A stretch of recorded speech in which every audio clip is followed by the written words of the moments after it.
Hey, ¿qué tal amigos? Aquí de nuevo con Hozier.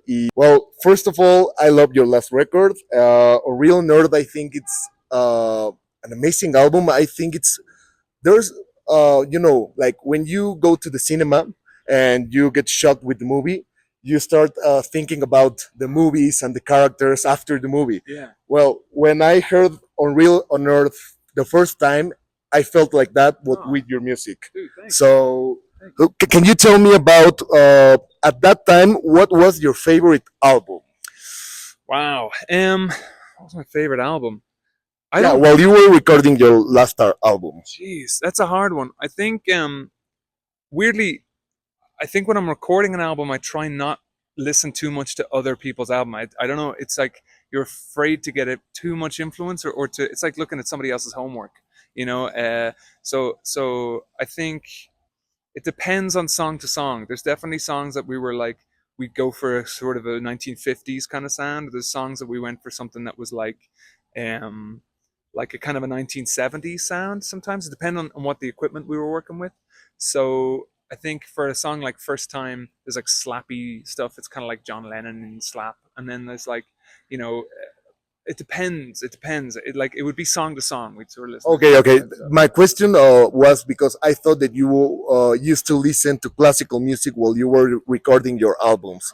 Oh, I thought that. Well, classical music, yeah. Sometimes I will say, Dan Dan Tenenbaum is one of the producers. He's like a classically trained violin player and piano player. So sometimes when like, just as a palate cleanser, we'd sit. I mean, the other day we were listening to like period instruments. I think we were listening to some Bach.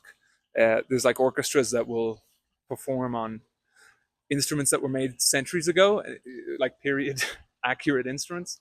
And just as a palate cleanser, we were just discussing the difference between a violin, modern violin, or an old violin, and just like, yeah. So sometimes we'll do that. Yeah. well, I consider you as a musical genius. I consider you as an influential artist. That's why I was That's why I made that question because I really want to know the influence on your new album.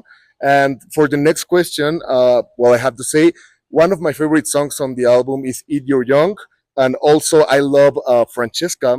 Uh, and I love like all the transitions from the album. I think they're amazing. Uh, my best friend explained me that you explained to your fans about the album. Yeah. What do you think about the connection with your fans while you are making music? Um, I don't know. I think I just try to be honest to me. I think there's a tightrope of like I don't want to overthink or try to analyze what people's expectations or wishes are for me in the work that I need to make. That's a tricky one. I try to just make the work as honest, what feels honest to me, and then I'm honest about how like what the influences are, what the intention was with the work, and then if people resonate with it, I think I'm delighted, and I think there is some cases like in a song like Unknown on the album. I think I uploaded me just like jamming an idea, and then fans were like, hey, responded to it and really loved it, and that inspired me to like finish the song and like so they were definitely involved in a song like that. Yeah, yeah, I love that concept. I love that you involve your fans on your music. And for the last two questions, I'm going to ask you a question.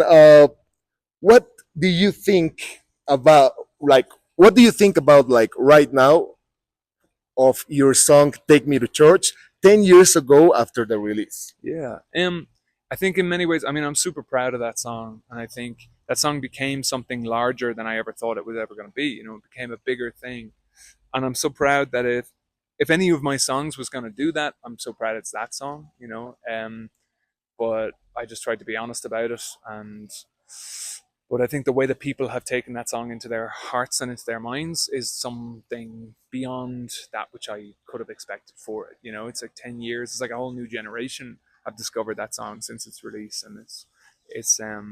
I feel proud of being a part of that song. Yeah. Yeah, 10 years, and it's one of the most popular songs all around the world, man.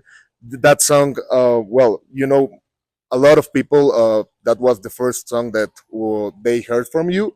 But I have to say, man, that your music, your concept, and all your art is amazing. So thank for your art, thank for the inspiration, and for the last question, well, the people that watch my videos, they are like 19 to 24 years old. So what do you have to say to those people who always wake up in the morning with the dream on their heads? Oh yeah.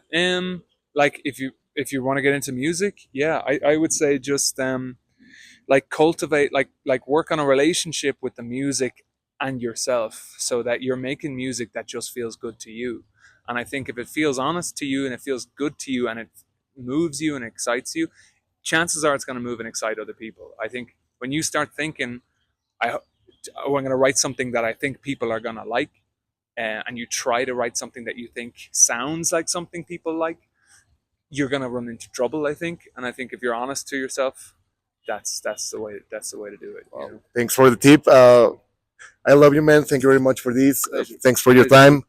It Thank was you. amazing. It's a really important day for me. So thank you so very much. Thank you. I'm delighted here. Also, I hope you enjoyed Galway. I hope you get Oh, back. yeah. So you get back. Yeah. Well, see you later. See you See you. tomorrow.